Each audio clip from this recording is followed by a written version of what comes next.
I guess I will repeat a little bit like RNN because I'm not satisfied with what I did last time. So I just I guess I repeat a little bit maybe.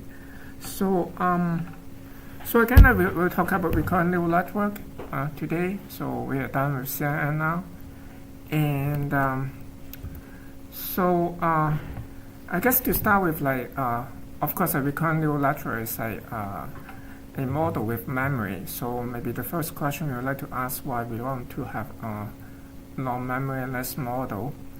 So there's several advantages, like for example, like if you think of time, like include time for your signal, then like most natural signal will be sequential, right? So we expect that like there some memory in the model will help to remember the past, and sometimes it also, like for some particular problem, let's say I will demonstrate like later on, is like for example if we consider like addition of two numbers, then it's much easier to use a RNN to model that, like compare with let's say other models, let's say just a pure neural network model, and also like using RNN, sometimes we can treat unsupervised problem as supervised problem. For example, if we think of like a predicting stock markets, so maybe predict the price trend of a particular stock. So the problem itself, of course, is like unsupervised, right? Because we don't. Okay, so, they are trying to connect now. Benny, can you hear us? Can you see the screen? You cannot. Oh, okay. You can see the screen. Okay. So so yeah, the problem itself is unsupervised in the sense you don't have label, right? Like you are not. But in the sense, because you're trying to predict the stock price, for example, like for tomorrow price. So each time you can just use the price of at that particular date as the label. I'm just trying to train the model, right? So in the sense, it's like it kind of make the line between like supervised and unsupervised model like kind of fuzzy,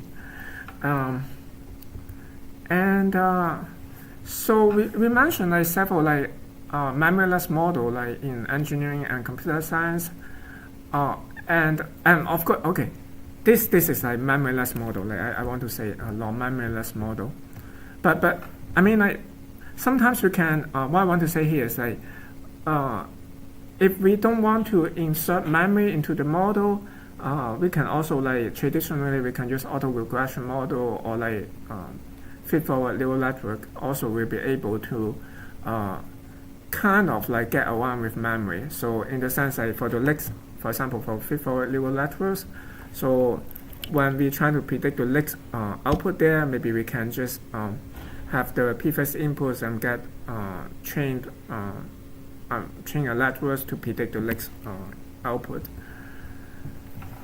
And for non-memoryless model, of course, like the benefit is like with the memories can greatly increase the expressive power of the model.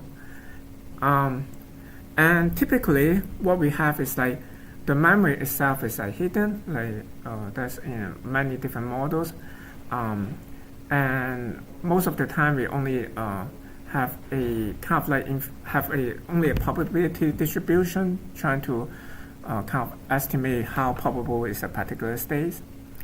And we mentioned like two kind of classic models here, like linear dynamical models. Like basically it's just you have some continuous hidden variable, and typically you have oscillation, and your observations is differ from the hidden variable by Gaussian noise, and for example like using Kalman filters and so on, and closer to what we have like in RNN would be like the hidden Markov model, or actually it's just a state space model or like a finite state machine. And so they basically, you just have a model that you have a number of different states there, like each state, let's say you have n different states there, and you will be, each time you'll be in n, one of these n different states, and then you would basically, each time instant, you will change from one state to another state.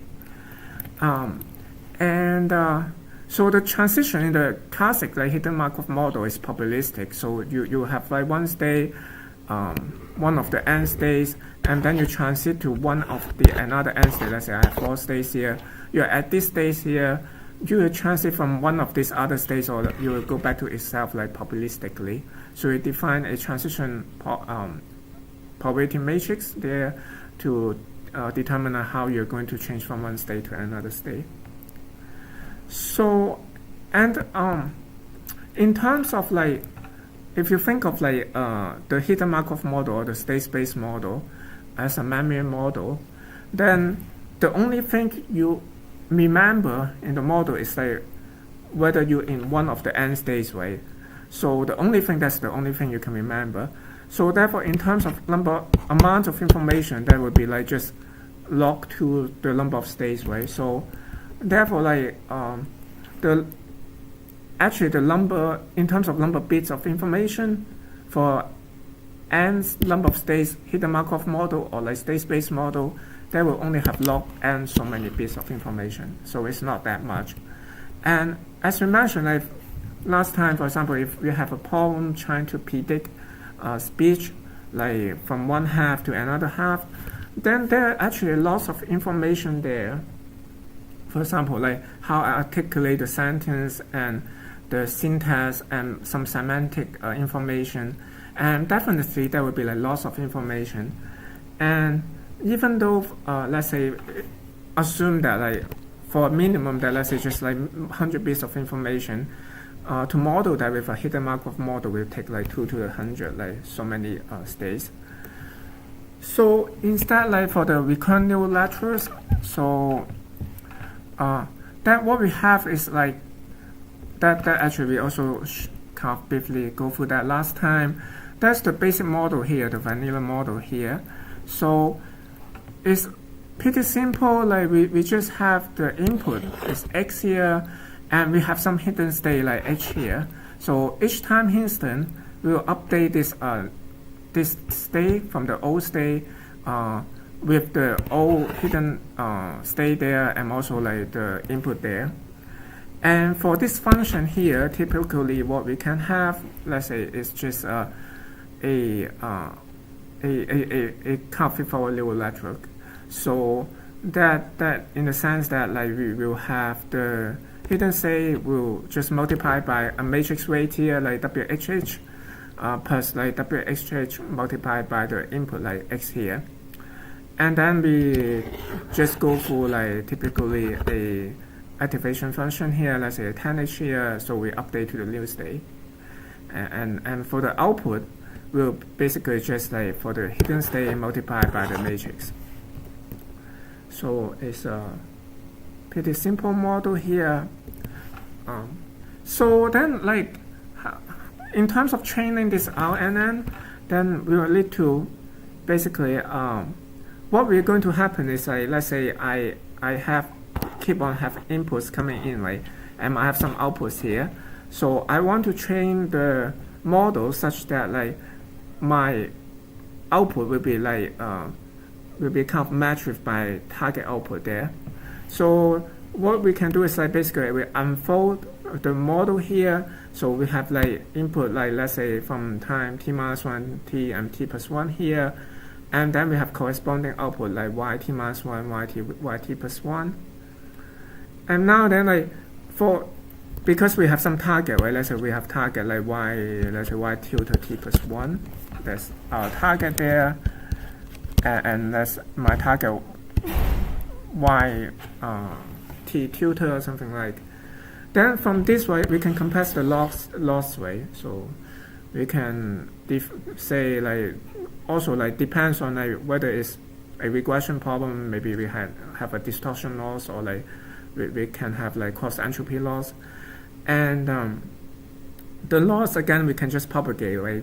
So after unfolding this, this is pretty much like the regular backpropagation algorithm. So we can have the loss function here, and we update the weight here for these guys.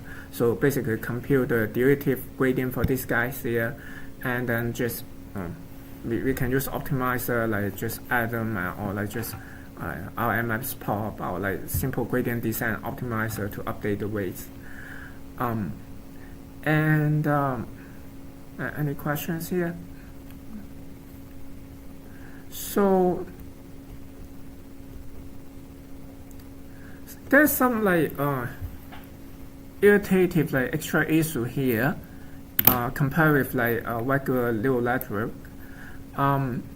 We basically, like, if you look, you have this model here, you're trying to like do the forward pass, let's say. Of course we need to specify the hidden values here, right?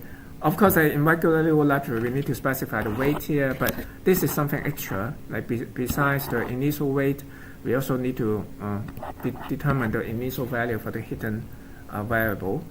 Of course, we can just make it like kind of random, or like just some arbitrary values, let's say 0.5. But it's actually better to treat it also like as some learned parameter. So you can treat this like as also just like the weights here. We are trying to train this. So in that sense, like we're trying to also like do compute the gradient with respect to this h here, and trying to update this.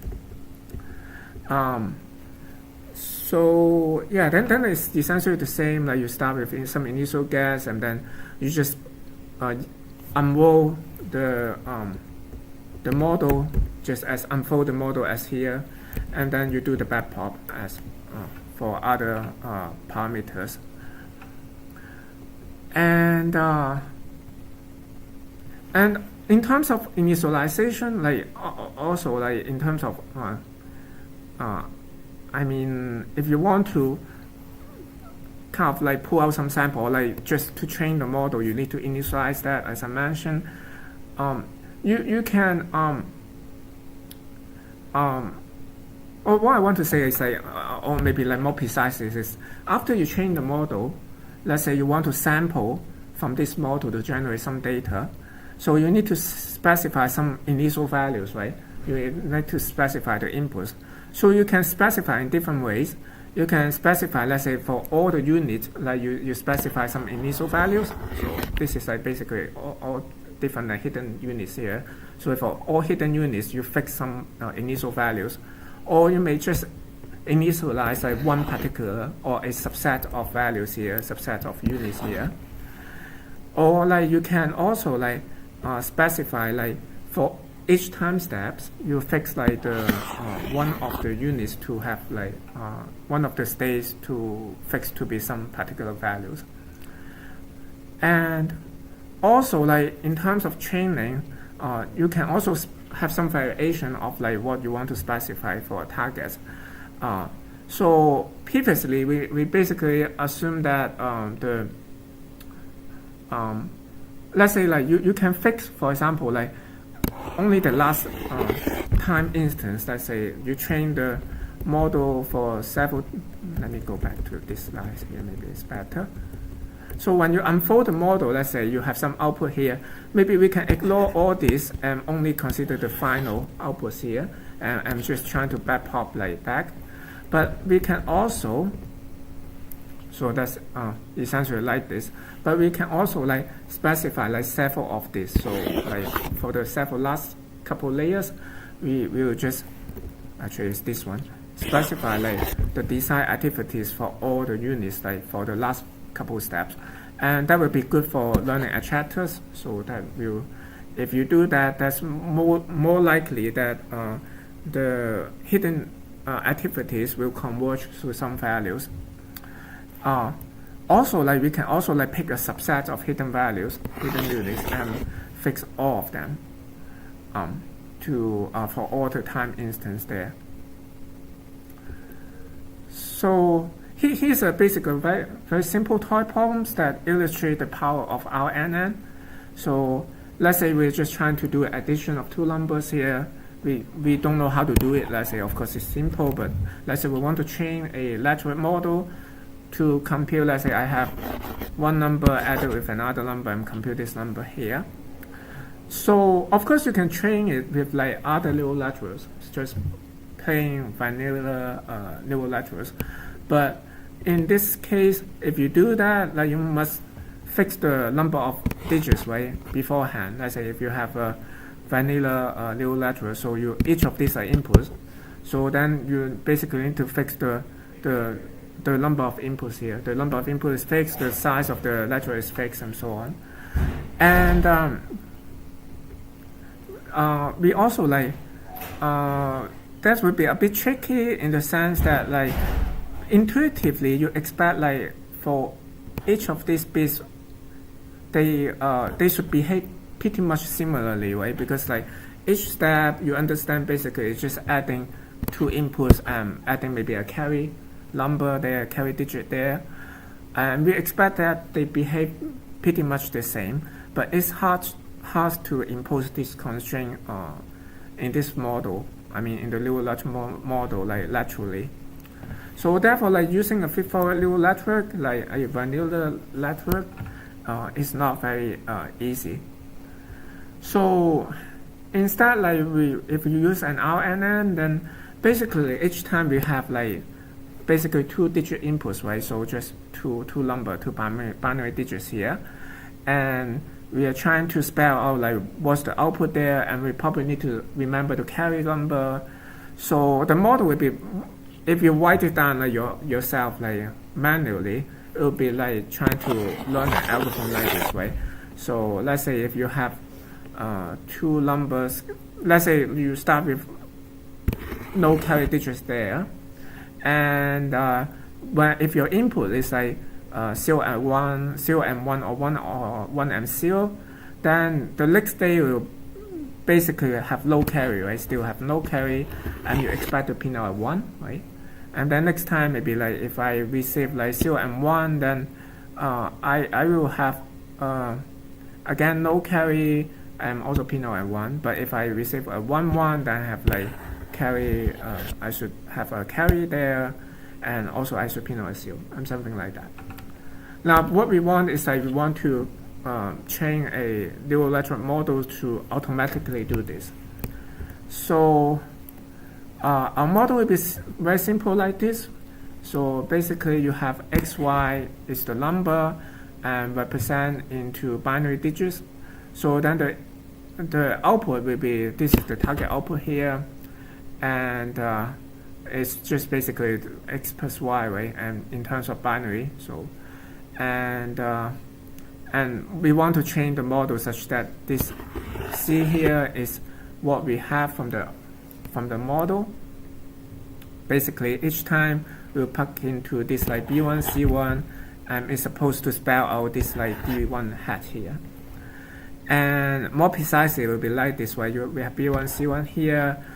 We multiply by just a matrix here, and then we have the hidden variable here, and also like multiply another matrix. So what we are going to do is basically train these two matrices, right? Two matrices, and also like with this hidden variable here, for the current digit that is going to print out, D hat is just equal to this W multiplied H, and doing sigmoid there. And that's basically the model. So and if you train it will just work really well, and it will able to yeah, actually I even have the I think I have this here. Let's see if I can find it.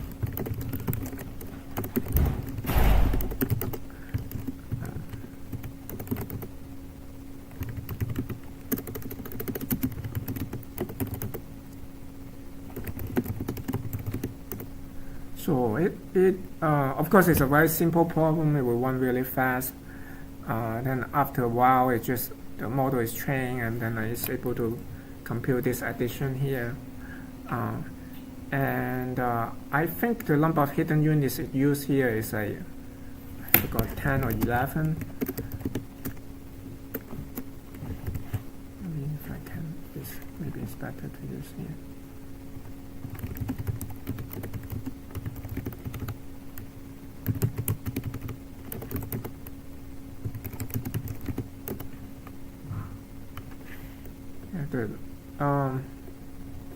Actually, I put quite a lot of hidden units here. Like the number of hidden units here is 16 here.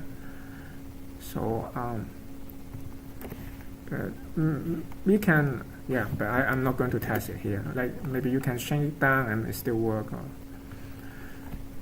So it works well for this very simple problem, but in general, actually, RNN is quite difficult to train. The problem is that as you can imagine now, like the difficulty is the same as training a deep neural network, because what we are trying to train it, when we train it through this backpropagation full time. There's unfolding like this neural network here. So in the sense that we are really when we train it, really training a deep neural network here. Of course, like if to be more precisely, the problem is more or less like in deep neural network. That like when you do a forward pass, like for example, you have the activation function here. Typically, when you do the recurrent neural network, in particular, you always have this squashing function, or like basically the logistic or the sigmoid function, to avoid it to be overflow. So therefore, like the values, the output values here will not explode. But if you go back, when you pass the derivative back, because it depends on the gradient of this sigmoid, right? So actually, during the backward pass, the model itself is completely linear, in the sense that if you compute the gradient passing through each of these activation units here, pass through each of the neuron here, if a gradient passing through with that, if you remember backprop, what it does is basically it's like the derivative multiplied by the local gradient, right? Local derivative here, and the local derivative will basically is equal to the slope here of this sigmoid. So therefore, like this thing is determined when you do the forward pass. So in the backward pass, essentially it's like linear, right? Because now this thing is more or less just constant. You just have many layers here, and you have this gradient information, gradient number, multiplied by this value, keep multiplying going back. And of course, you expect that it will either diminish to zero or it will explode. And that's exactly what's going on. So so that's exactly what is happening. Like when the weight is small, then, or like when the derivative, actually more precisely, when the slope there is small, then like the gradient will shrink exponentially. But if the turns out the gradient is like big, then it will go exponentially. So of course, if you don't have too many layers, then it's kind of okay. For example, like what we did here, it looks kind of. I mean, for the addition problem, it works pretty well. It doesn't have any issue there. So, but in an RNN with long sequence, so then eventually, essentially, you're unfolding the training step here into like many. I mean, the training procedure into like a very deep like neural network. Let's say if you have 100 time steps, then you essentially is unfolding the network into like 100 steps there, and you're trying to train it, then most likely your gradient will explode or like vanish. You can kind of avoid this, kind of like mitigate that a little bit, like using good initialization for the weights. If you remember, like we have weight initialization when we talk about like many lectures ago, basically. For example, like do a half-year initialization that will help a little bit. But in general, it's like still that's numerically still an issue. So that's other variation that we'll talk about. For example, LSTM will help a little bit to solve this problem. So this basically just illustration of what's going on in the code, like that screw us up. So like this basically you have the hidden variable is multiplying this matrix here, so you keep multiplying this, so eventually you just actually there's a nice video here, maybe I'll show you later on, but to illustrate like comparing RNN and LSTM, like how the gradient information is passing back. So in the video, maybe I'll show you like just a couple minutes later. So basically you will see like the activation, the gradient information will kind of diminish much quickly for RNN comparing with LSTM, as we'll talk about later on. So and this is like a slide actually more or less copy from Hinton's Coursera course. His course is pretty nice, but a little bit dated. It's like he made the course in 2012, I believe, but he still gave lots of insight. He mentioned there like there's a couple of ways to help to ease the problem that I just mentioned about RNN. So for example, like we can, as I mentioned, to use a so-called low short-term memory network, that's LSTM. Another possibility is to use better optimization. That in his case, like he and his student, like Suskifer, in 2011, they tried to use like Hessian-free like optimization. Basically, it's like the second order optimization. If you remember, we talked about BFGS in one of the earlier lectures. There's also other approaches like using so-called echo state network. We'll talk about that probably next time. So, and for long short-term memory network is kind of mouthful. So it was actually introduced like quite long time ago. It's like 97. It's not something surprisingly, it's really quite ahead of their time, because if you realize that neural networks come back to life in around 2006 by Hinton, like they have a paper in Science, everyone get excited and so on, and it really got popularized like about 2011, 2012, like when the result like really get really amazing result in the popular image-led competition that beat up all the other pi approaches. So therefore you look at the dates here, like 97 is like really very much ahead of their time. So what they try to build is like they try to store memory, because as you can see, like for RNN, the problem is that the memory tends to diminish very quickly. So either it tends to explode, or like it tends to diminish very quickly. So as the name suggests, it's like it want to have a long short-term memory. So they call it short-term memory because like you can actually also consider the weight in the model as memory also. Of course you train it, like, but you can think of that as a very long-term memory. Once you train it, the weight is stuck there. It's like a long-term memory there. So here it's like trying to do something intermediate. The state variable is like short-term memory, but we want to make it survive long for a longer period of time. So it's a long short-term memory. So they design the memory cell, like basically they have a two-stage approach.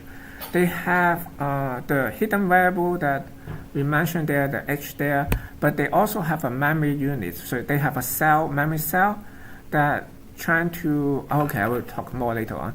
This memory cell will basically take advantage from logistics. Okay, I will go later on. I guess like it's easier to look into the detail. So basically, the idea is they have a couple different gates there. They have some white gates, like keep gates and so on, read gates. So when the white gate is on, then you are trying to wipe the information into the cell. And when you have the keep gate is on, then you will keep the information, and you have the read gate is on, you're going to pull out the information. So it's more or less like this. So you have some information here. So when the keep gate is off, then basically you're not storing anything in the past.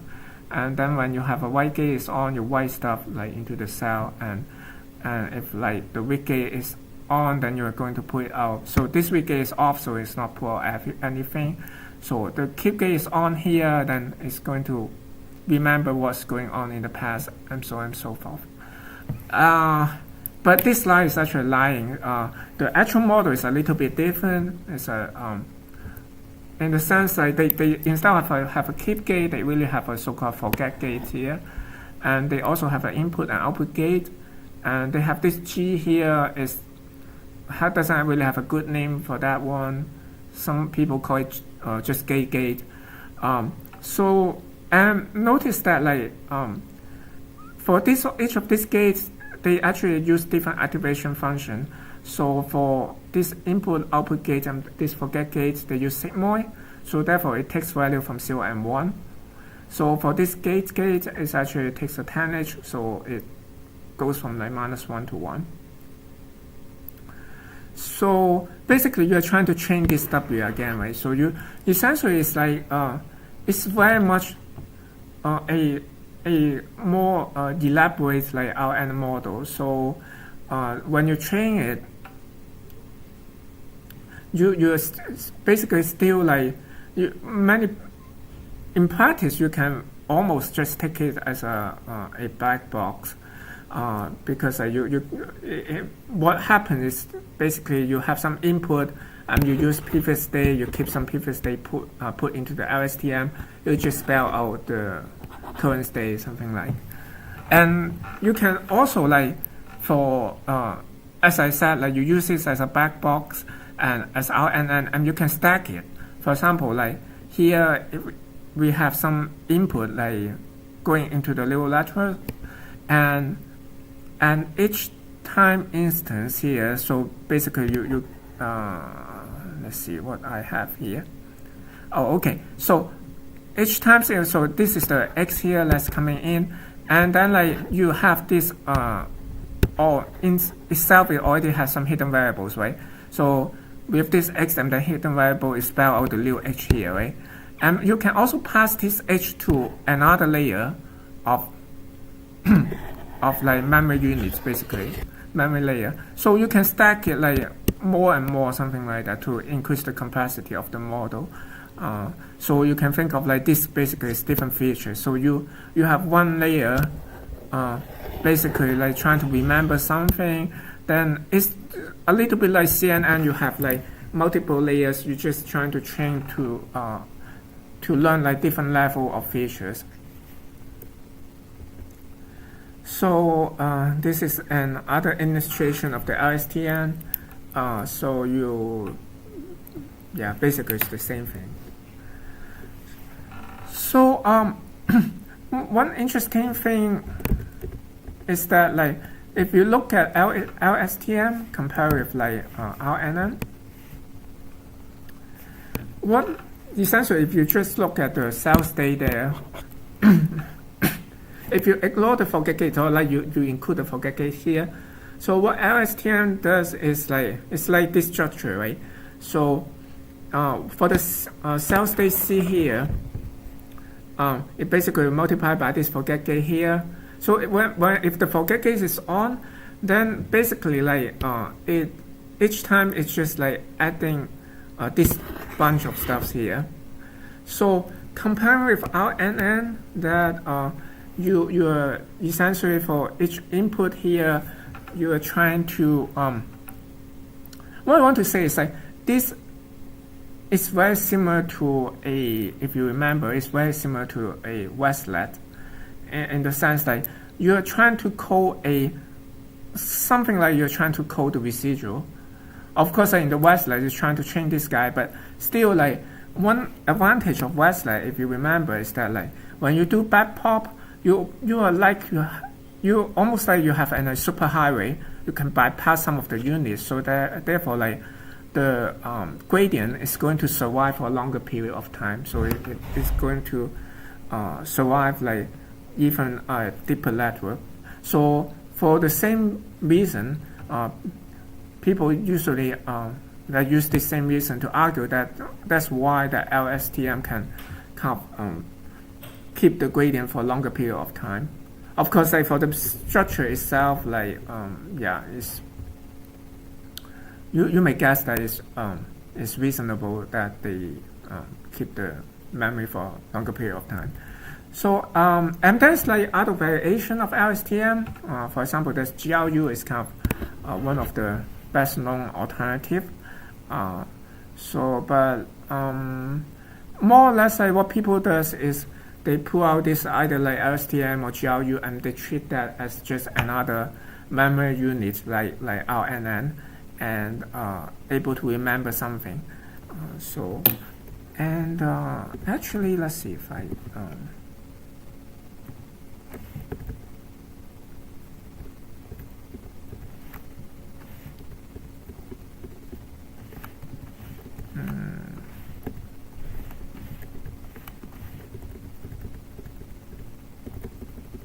I think I have I want to show you this one. I have connection. Yeah, as I mentioned, like this is a demonstration that comparing RNN and LSTM in terms of like how this is basically passing through the gradient. So as you can see, like it passed through from let's go pretty quickly. I think it's at 128 layers here, and passing through like this is basically an image of the gradient information. So as it passes through, like you can see, like the LSTM kind of able to maintain the gradient information for a much longer period of time. For RNN, like it basically the gradient information appears. Of course, it's an illustration. Like probably it's not completely zero, but after maybe several layers of unfolding the network, you're basically seeing that the information is kind of gone. So let me just close that one.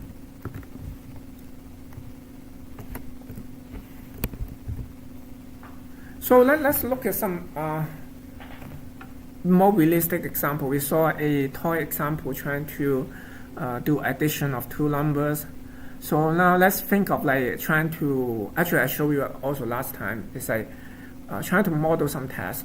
So this is like a generative model. So actually we will talk more like later on for generative models. But essentially like you really can treat RNN as some kind of generative model, like in this case here. So what we're trying to learn is like we want to browse through the web and trying to learn English language. So we're trying to build a model that can spit out output like some sensible sentence or like words or like paragraphs. So supposingly, like of course we can do it two different ways laterally. Either we can take characters as a unit, or we can take each word as a unit. But in this case, we'll take character as a unit because it's much simpler. And also, like supposingly, if your model is powerful enough, then it should be able to automatically to learn that like whether this is a word, this is not a word, and so on. And as you can see, this is pretty amazing. Like I will show you the example. This is some amazing result. And of course, if you deal with words, also there will be difficulty to handle lots of like exception, like or like morphemes, for example, like whether if you have some prefix, suffix, or like tense, whether you have s or ed, and so on. And Hinton's also mentioned an interesting example that like sometimes in words, for example, for words start with sn. I'm not sure you guys are aware of that. Like words start with SN, often is like related to something like with nose, slot, nose or lips or so on. I'm not good in English, but you just think of that. Like many words will be like this, and also like for words like for example New York and New York means Mr. Wolf. The model, like if you retrain it successfully, is supposed to be able to distinguish case like this. For example, when you see New York, we always expect that they are linked together. But in this particular case, like we don't expect like New is like have anything to do with York in particular sense, not the city. So and I screw up the slide here. So anyway, okay, I'll go next one, or maybe I can go later on. I think I have a slide for that one. So an ideal model maybe would be like this, right? In the sense that like for hidden unit, so like you have lots of hidden units where you're trying to predict from the hidden unit to predict the next character what it's supposed to be. So and this transition like from one hidden unit to another hidden unit should be modulated by the character, right? For each of the input character, we expect that should be like a different distribution, conditional distribution from one hidden unit to transition to another hidden unit. So and afterward, like if we have the hidden unit, then we can predict that going through another neural network and get a softmax for the predicted character. But the problem like is this part here. This, if we try to model that, like that would be something like 86 by 1500 by 1500, so many parameters, right? At least in that scale, so it'd be pretty big and easily overfit like your data set. So we'll look into how to deal with that. Of course, like one way to do that is I use the very simple models that we described earlier. That instead of having like for each input to have a different transition probability, we just kind of indirectly incorporate the information. So we have this transition is basically like we have the it's just formulated as like this here. So of course it's kind of indirect. You can read. I mean it's not apparent like how you change your character. For example, from from 8 to 9, then you will have a distribution, the transition distribution to. What I want to say is like think of that like when you have input like x here for each character, some characters have more similar characteristics than other characters. For example, like if I have characters 8 and 9 here instead of like B, C here, I expect like these two will share more similarity compared with like these kind of characters here, right? B and C here. And this is not easily captured in this model here. But still, like this is like something like we can start with and it do pretty well. And that's basically the model, as I mentioned. Like we just have this trying to train this transition probability, transition matrix here, WHH, and parameter matrix, I should say, like the hidden parameter matrix, WHH, and WHY and WH here. And of course, like the target, because this is a predictive model, right? So let's say if we have an input like hello here, then we expect the next character is to spit out is like E, right? And the next character is spit out L, L, and so on. And we're just trying to train this model. So in terms of sampling, after you train the model, so you want to be able to sample some interesting paragraphs and so on from the model. So what we are going to do is we'll just set the model with some default hidden states, and then we try to burn in some sentences. So for example, we will just, after we train the model, we want to see what the model will spell out after hello world, let's say. Then we will burn in a sequence of characters, let's say hello world, into the model. And then afterward, we will just predict the next character, right? So we predict the next character, and we assume the next character is the true character, and then like put into the model and so on and so forth. We were able to sample the model. And I guess I showed you this code here last time.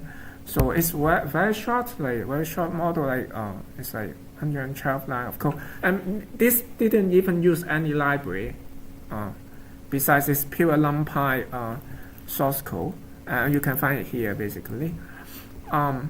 So I don't think I'll go through this because it's very simple. Like you do some I/O initialization of the matrix here, and then the main loop here is basically let's see if I can find anything interesting here. So here you pull out the input and target, and then here compute the loss function here, and then it optimizes some other graph. Of course, you can use other optimizer. For example, you can use Atom and so on. And in terms of the loss function there, you have the forward pass, and then the backward pass is basically it's doing the backpop full time. As I said earlier, it's just unfolding your forward pass into multiple layers, and then you just do backpop as usual, more or less. And that's about it. Let's see, anything is okay. Here's some results. This simple code, result from this simple code. And this is trying to train using Shakespeare. I'm not sure which precise data set they use, but that's what they did. So you train at the beginning is kind of gibberish. It got a little bit better, more like some language. Now it's train more. You get to see some English already, and eventually you train even more, you get something pretty much reasonable. Why do what that day? Of course, grammatically still doesn't look very good, but and there's more results well, your width is in the care of the sign and that. So it seems reasonable. Come, sir, I will make it behold your worship, or something like that. So of course, it sounds a little bit, I don't know, old-fashioned because it's trained by through the Shakespeare data. And the same model you can use it for any sequential data, right? So for example, you can train even math source. Latest test source code. I don't know whether I should say source code. Latest document basically. So this is some result for latest document. You just train it as you use it to train, and interestingly it. Of course, I'm not sure any of you use latest. So it's actually any of you use latest? So it's it's used for what's that called? A typesetting. I'm looking for the word. So it's like Word, but you basically write some. It's like you write HTML. You write some kind of code. It's not exactly code, and then you compile it to generate document. So and of course for when you train using this latest document, most likely afterward, the document cannot compile directly. I think they did a little bit tidy these things up to make sure this compile, but it's still quite impressive, and it's kind of even this trying to train some math paper. I guess it managed to, for example, to know that when you have a proof, you can get omitted, something like. And they also try source code. For example, C code, you can just take C code as a document and then just trying to train it. And of course, again, you will generate something very similar to C code. And remember, it's pretty amazing because, come to think of it, you are spelling out character at a time, and it know how to close the bracket apparently, and it's trying to make sure the bracket is closed appropriately. And again, of course, like this most likely cannot be compiled, but it's still like pretty cool. And it knows like where to put the header files and so on. So as I mentioned, like that model is simple.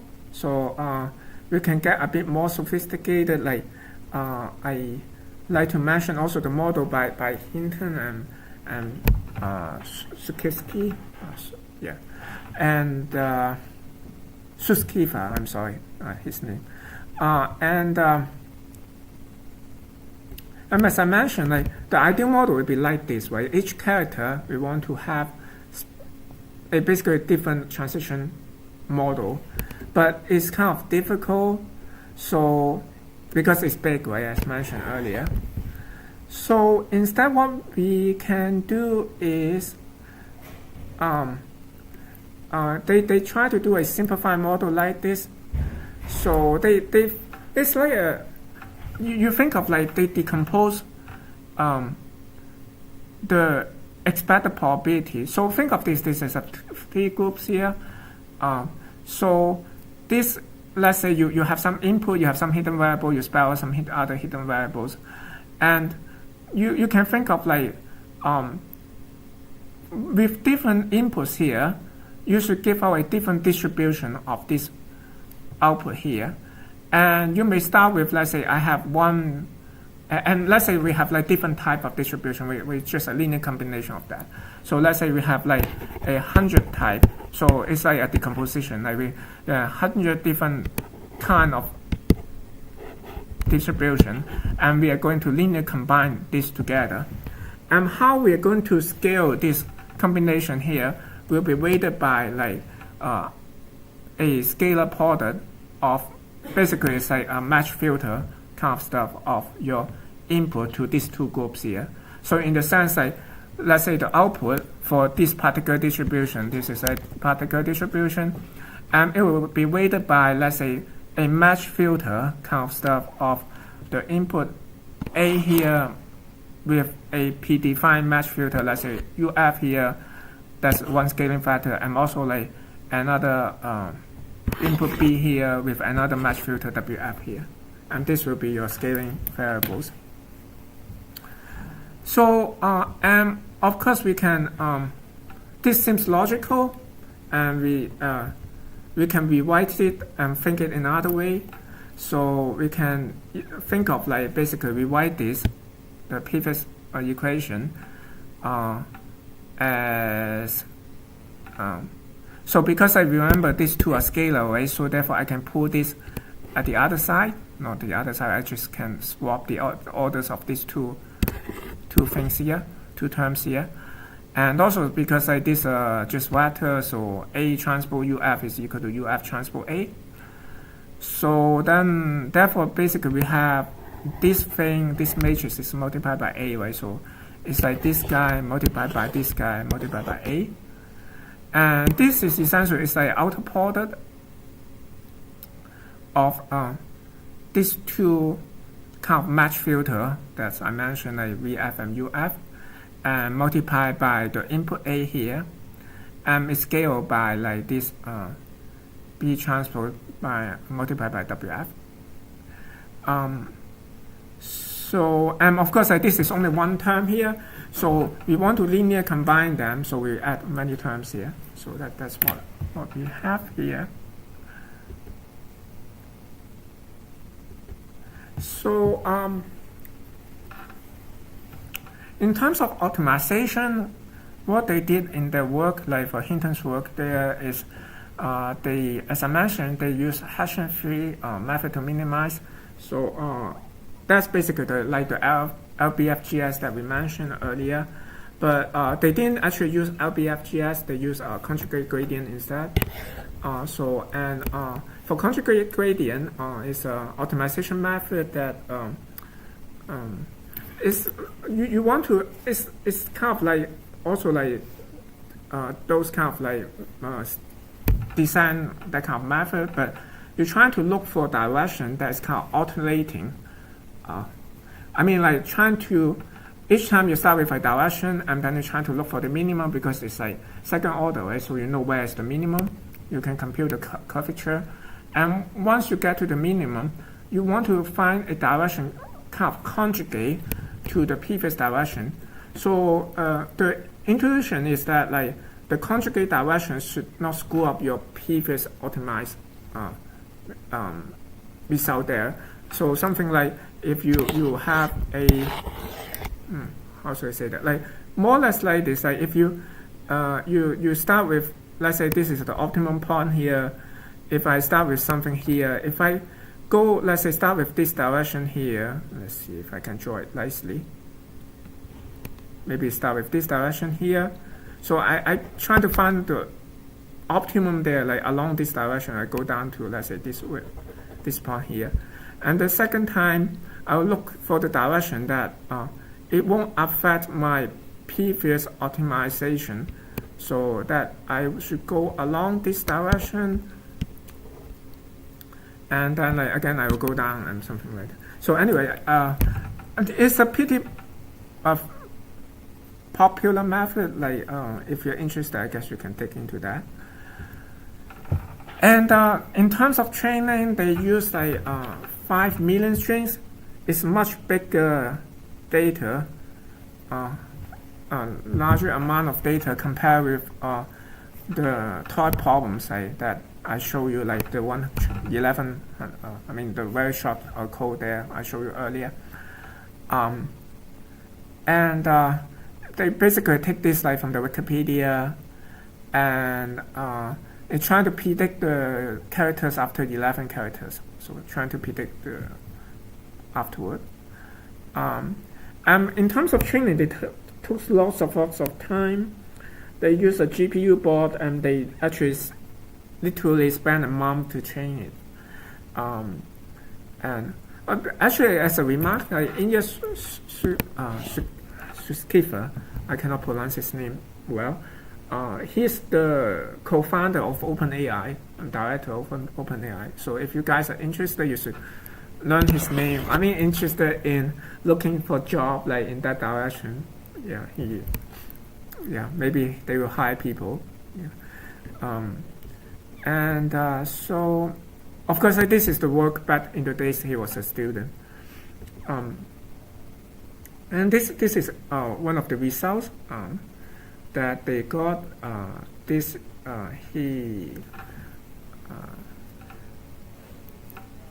He was elected president during the Revolution War and forgave Opus Paul at Rome, and the region of his crew of England is now every woman's icon in. I don't know, it's kind of interesting in one sense that, like, remember again, this is a character by character based model, and I'm not sure like whether you guys know this word, like ephemeral. Anyone knows this word? I know some of you guys are very good in English. Oh, by the way, this is not a word. I know you want to take it up, but what I want to say is like the model is pretty amazing in the sense like it doesn't see the word before, but it knows to make it a word. So definitely this word is not in the data set, but it made it up. And it made it up in the sense that it looks like very much like a word. And it also like it knows a lot about English. It knows, for example, like Sheila, it sounds like it's a name, so therefore it should be like kind of like, okay. Again, like this, I'm not sure it's a word or not. But it's when you put it this way, it looks like it's a verb, right? So therefore, like because this is the what was that, second person, or how do you call that? Like first, I don't know, second person. So you need to add an S here. So the model knows that like they should add an S there. And then like, if you have start with people, it knows that it shouldn't add an S there. And then you have Sheila, function, whatever. Like if they do it this way, it's trying to fill as a name because it looks like it's a name. So therefore, it's trying to fill a last name for it. So, and that's some interesting result. Like the meaning of life is something like that, like literal recognition, whatever. And that's another one that I don't know, maybe it's a little bit colorful. I'm not sure what does that mean. So and so therefore, like in a sense, like basically it knows a lot of stuff. So it knows a lot of number of words, and it knows like about proper names, like days and numbers, and it is good at balancing quotes and backers, and it knows a lot about syntax and actually it something like it seems like a grammar, but it doesn't know exactly the rules, but it just knows it. And also it knows a lot of weak semantic also. Like, for example, it knows to associate Plato with like Wittgenstein, and also like associate cabbage with like vegetable. And there's also, this is like what we mentioned is like character-based model. There's also word-based model. If you're interested in, you may dig into word by like Thomas Mikolov, yeah.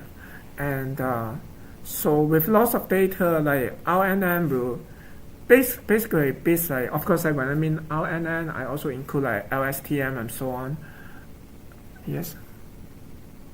Basically with bits like more or less all other kind of models, and when you have sufficient data. And what do I do with time? Maybe I just finish this one also. Like this is one interesting example trying to combine like RNN and CNN. So in this case, this problem is known as image captioning. So you have an image, you're trying to build a caption for that. For example, like this. This have an image okay. So essentially what it does is like just combine CNN and RNN, right? So we have, let's say, we can start with an AlexLet. So we have an image. We also already trained the model with AlexLet with all the ways we are known.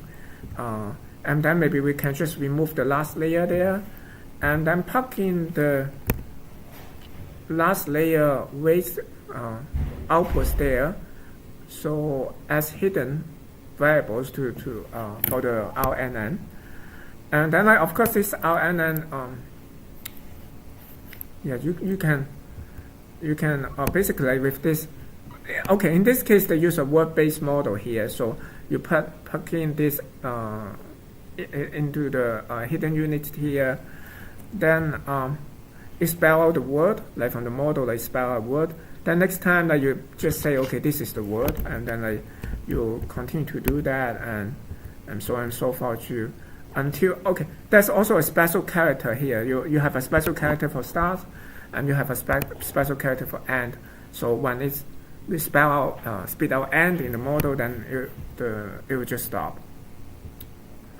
So for this particular work here, they train using the dataset Microsoft Cocoa, and at that time they have about 120k images, and also like for each of the image they have captions, like 5 different captions here, 5 different sentences here, and the results are quite astonishing. So for example, like you have this guy here saying man in black shirt is playing guitar, and this is construction worker in orange safety vest is working on the road. This is 2 young girls are playing with Lego toys, and boy doing backflip on a wakeboard. I don't know what's wakeboard actually. What's wakeboard?